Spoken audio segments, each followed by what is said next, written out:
বিসমিল্লাহির রহমানির রহিম। আসসালামু আলাইকুম। আজকে আমরা যাচ্ছি একটা দাওয়াতে। হ্যাঁ, এটা হচ্ছে আমার বাবার বাড়িতে একটা ছোটোখাটো অনুষ্ঠান হয়েছে, ওইখানে যাচ্ছি। যাওয়ার পথে ভাবলাম একটু ভিডিও করি।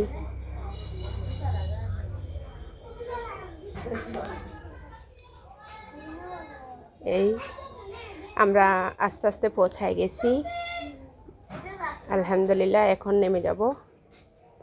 নেমে গিয়ে দেখি ওরা অলরেডি রান্নাবান্না শুরু করে দিছে, কারণ দুপুরের আয়োজন, দুপুরে খাবো আমরা। এই যে রান্না করতেছে, আমি সামান্য একটু ভিডিও নিলাম। এই যে দেখি বসে রান্না করতেছে, সব কিছু একসাথে মাখাই রান্না করবে। অলরেডি রান্নাও ডান হয়ে গেছে, আমি মাঝখানে ভিডিওটা তুলতে পারি নাই। এ হচ্ছে রান্না। আমাকে বলছে একটু টেস্ট করে দেখতে, আমি একটু টেস্ট করে দেখলাম। আল্লাহ হাফেজ, আসসালামু আলাইকুম।